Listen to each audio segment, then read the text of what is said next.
নমস্কার সম্মানিত শিক্ষক এবং শিক্ষয়িত্রীগণ। আমি অমিত দাস আমার ইউটিউব চ্যানেলের এই মুহূর্তের খুবই দরকারি, গুরুত্বপূর্ণ তথা প্রয়োজনীয় একটি ভিডিওতে আপনাদের সবাইকে সুস্বাগতম জানাই। আশা করছি আপনারা সবাই খুব ভালো আছেন। Automated permanent academic account registry এই বিষয়বস্তুটির উপর আজকের এই ভিডিও নতুন একটি ভিডিও। আপনারা যারা আমার ভিডিওগুলো দেখেন তাদের নিশ্চয় জানা আছে এপিএআর অর্থাৎ অপার বিষয়বস্তুটির উপর ইতিমধ্যে আমি দুটি ভিডিও আপনাদের সঙ্গে শেয়ার করেছি। আগের একটি ভিডিওতে আপনাদের সঙ্গে আলোচনা করেছিলাম এপিএআর অর্থাৎ অপার বিষয়বস্তুটি আসলে কি, খুব সংক্ষিপ্তভাবে আপনাদের বিষয়বস্তুটি বুঝিয়ে দেওয়ার চেষ্টা করেছিলাম। আর লাস্ট একটি ভিডিওতে আপনাদের সঙ্গে আলোচনা করেছিলাম automated permanent academic account registry নামক এই বিশেষ আইডি অর্থাৎ অপার আইডি ক্রিয়েট করতে যে গুরুত্বপূর্ণ 10টি স্টেপ মনে রাখতে হবে। আমি স্টেপগুলো এক এক করে আপনাদের ভালোভাবে বুঝিয়ে দেওয়ার চেষ্টা করেছিলাম। আশা করছি আপনারা ভিডিও দুটি ইতিমধ্যে দেখে নিয়েছেন। যারা ভিডিও দুটি এখনো দেখেননি তারা এই চ্যানেলের ভিডিও সেকশনে গেলে ভিডিওগুলো পেয়ে যাবেন, অবশ্যই একবার চেক করে নেবেন। এবার আমরা চলে আসি আজকের এই ভিডিওটির মূল বিষয়বস্তুতে। আমরা জানার চেষ্টা করি এই ভিডিওতে কি থাকবে। তো সম্মানিত দর্শকগণ, আজকের এই ভিডিওতে আমরা আলোচনা করার চেষ্টা করব বা দেখার চেষ্টা করব ইউডেস প্লাস পোর্টালে automated permanent academic account registry অর্থাৎ এপিএআর বা অপার আইডি কিভাবে জেনারেট করা যায়। অপার আইডি জেনারেট করার জেনারেশন প্রসেস সম্পর্কে আজকের এই ভিডিওতে আমরা জানার চেষ্টা করব বা দেখার চেষ্টা করব। তো বেসিক্যালি পাওয়ার পয়েন্ট প্রেজেন্টেশনের মধ্য দিয়ে আমি উক্ত বিষয়গুলো আপনাদের সঙ্গে শেয়ার করার চেষ্টা করব বা আপনাদের দেখিয়ে দেওয়ার চেষ্টা করব। এখানে আপনাদের বলে রাখি, সেকেন্ডারি লেভেলে ইতিমধ্যে অপার আইডি জেনারেশন প্রসেস কিন্তু শুরু হয়েছে। তো সম্মানিত শিক্ষক শিক্ষয়িত্রীগণ, আজকের এই ভিডিওতে আমরা দেখার চেষ্টা করব ইউডেস প্লাস পোর্টালে কিভাবে অপার আইডি নামক বিশেষ আইডি জেনারেট করা যায়। তো আজকের এই ভিডিও খুবই গুরুত্বপূর্ণ একটি ভিডিও হবে আপনাদের সবার জন্য। আশা করছি এই ভিডিওতে শেষ পর্যন্ত সঙ্গে থাকবেন। আসুন আমরা আজকের গুরুত্বপূর্ণ ভিডিওটি আরম্ভ করি। আপনারা এখন থেকে স্ক্রিনটি একটু মন দিয়ে দেখবেন, আর ভিডিওটির বাকি অংশ যদি ফুল স্ক্রিনে দেখেন তাহলে স্ক্রিনে দেখানো লেখাগুলো বুঝতে আপনাদের সুবিধা হবে। ভিডিওটি অবশ্যই ফুল স্ক্রিনে দেখুন। এখানে দেখুন লেখা আছে জেনারেশন অফ অপার আইডি থ্রো ইউডেস প্লাস। ইউডেস প্লাস পোর্টালের মধ্য দিয়ে অপার আইডি জেনারেশন কিভাবে করতে হয় এবার আমরা দেখব। জেনারেশন প্রসেস এবার আমরা দেখব।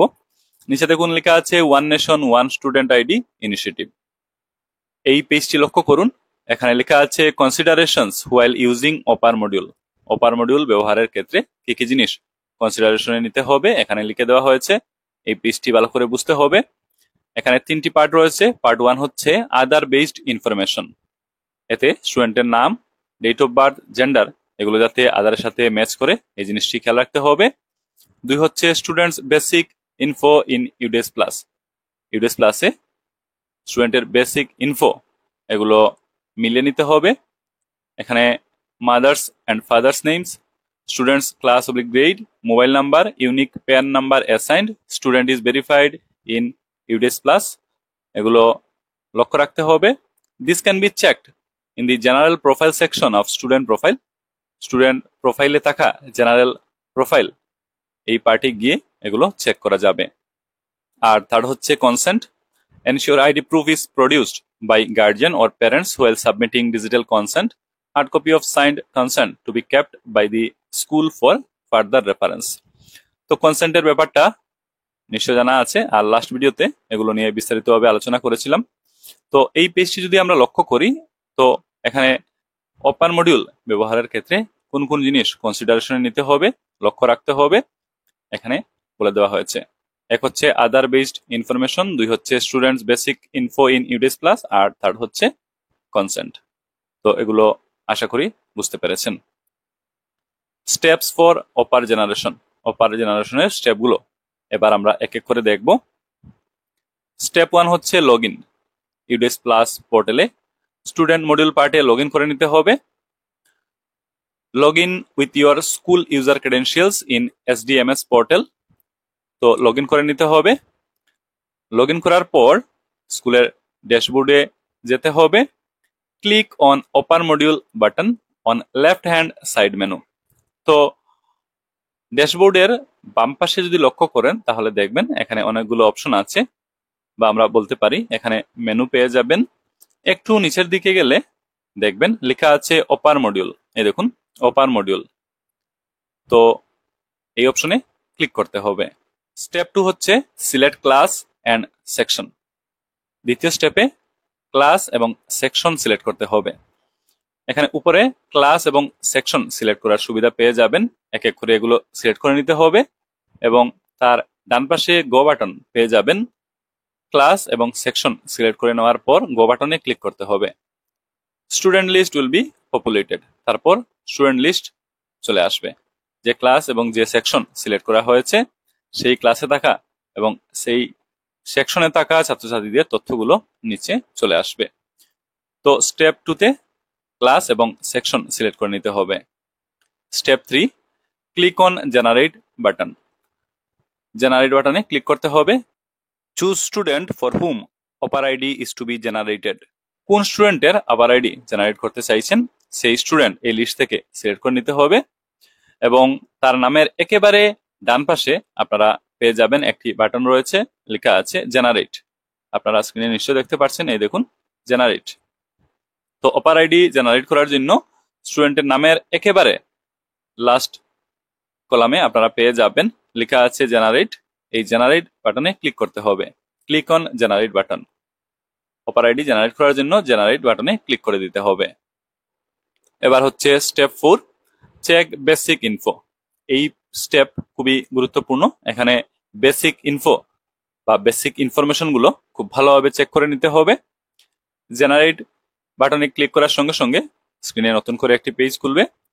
উপরে দেখবেন লেখা আছে জেনারেট অপার ID basic information of student. এখানে দেখুন স্টুডেন্টের বেসিক ইনফরমেশন গুলো শো হবে। স্টুডেন্টের নাম, পেন নাম্বার, তারপর ডেট অফ বার্থ, এগুলো এখানে চলে আসবে এবং নিচে আধার ডিটেলসও এবং আধার অনুযায়ী স্টুডেন্টের নাম এগুলো দেখা যাবে। তো এই ক্ষেত্রে মনে রাখতে হবে বেসিক যে ডিটেলস বা বেসিক যে ইনফো এগুলো খুব ভালোভাবে মিলিয়ে নিতে হবে। Check basic information of student, Aadhaar number, নাম, date of birth as per Aadhaar এগুলো মিলিয়ে নিতে হবে। এক্ষেত্রে in case any changes are to be made in student's name oblique date of birth, it could be done by visiting general profile section of the student. যদি কোনো ক্ষেত্রে দেখা যায় বা প্রয়োজন পড়ে স্টুডেন্টের নাম বা ডেট অফ বার্থ এগুলো চেঞ্জ করার বা পরিবর্তন করার, তবে স্টুডেন্টের যে জেনারেল প্রোফাইল রয়েছে সেই জেনারেল প্রোফাইল সেকশনে গিয়ে এগুলো কিন্তু প্রয়োজনে চেঞ্জ করা যাবে। তো এখানে স্টুডেন্টের বেসিক যে ইনফরমেশন এগুলো কিন্তু খুব ভালোভাবে মিলিয়ে নিতে হবে। নিচে দেখুন কনসেন্ট ফর্ম রয়েছে। এখানে দেখুন কনসেন্ট ফর্ম সঠিক তথ্য দিয়ে পূরণ করে নিতে হবে ফিজিক্যাল কনসেন্ট ফর্মের সঙ্গে মিলিয়ে। তো এই ফর্মটি ফিল আপ করে নিতে হবে। এই ফর্মটি ফিল আপ করে নেওয়ার পর নিচে পাবেন সাবমিট। এই দেখুন নীল রঙের সাবমিট বাটন দিয়ে দেওয়া হয়েছে। Click on submit if all details are correct. তো সব ডিটেলস কারেক্ট থাকলে বা সব তথ্যগুলো সঠিক থাকলে সাবমিট এই যে বাটন রয়েছে এটাতে ক্লিক করে দিতে হবে। স্টেপ 5, অপার ইজ জেনারেটেড। অপার কিন্তু জেনারেট হয়ে গেল। After all details have been validated by APAAR system, APAAR ID is generated. APAAR ID generate হয়ে স্ক্রিনে চলে আসবে। আপনারা স্ক্রিনে লক্ষ্য করুন, এই দেখুন অপার আইডি জেনারেটেড সাকসেসফুলি এবং অপার আইডি নিচে চলে আসবে। তো অপার আইডি কিন্তু জেনারেট হয়ে গেল। অপার ID is also stored in the ইউডিএস plus portal এবং সেটা ইউডিএস প্লাস পোর্টালে স্টুডেন্টের এগেনস্টে কিন্তু স্টোর হয়ে যাবে। তো অপার আইডি জেনারেট কিন্তু হয়ে গেল। তো একটি স্টুডেন্টের অপার আইডি জেনারেট করা হয়ে গেল। তো এইভাবে আপনারা এক এক করে প্রতিটি স্টুডেন্টের অপার আইডি জেনারেট করে নিতে পারবেন। তো এই হলো স্টেপ 5। স্টেপ 5-এ অপার আইডি জেনারেট হয়ে গেল। তো এইভাবে স্টেপগুলো ফলো করে স্টুডেন্টের অপার আইডি খুব সহজেই জেনারেট করে নেওয়া যাবে। তো ইউডিএস প্লাস পোর্টালের মধ্য দিয়ে কিভাবে স্টুডেন্টের অপার আইডি জেনারেট করা যায়, জেনারেশন প্রসেস সম্পর্কে আশা করি আপনারা একটা স্পষ্ট ধারণা লাভ করতে পেরেছেন। দর্শকগণ, আজকের এই ভিডিওতে automated permanent academic account registry অর্থাৎ এপিএআর বা অপার আইডি কিভাবে ইউডেস প্লাস পোর্টালে জেনারেট করা যায়, বিশেষ এই আইডি জেনারেট করার জেনারেশন প্রসেস আমরা আজকের এই ভিডিওতে পাওয়ার পয়েন্ট প্রেজেন্টেশনের মধ্য দিয়ে দেখার চেষ্টা করলাম। পরবর্তীতে আমরা প্র্যাকটিক্যালি এগুলো অন্য কোনো ভিডিওতে দেখার চেষ্টা করব। তো আজকের এই ভিডিও আর বেশি লম্বা আমরা করছি না, আজকের এই ভিডিও এখানেই আমরা সমাপ্ত করব। এই ভিডিও দেখা হয়ে গেলে ভিডিওটি আপনারা আপনাদের সহকর্মী সবার সাথে অবশ্যই কিন্তু শেয়ার করবেন এবং এই বিষয়বস্তুগুলো তাদের জানিয়ে দিতে সহযোগিতা করবেন।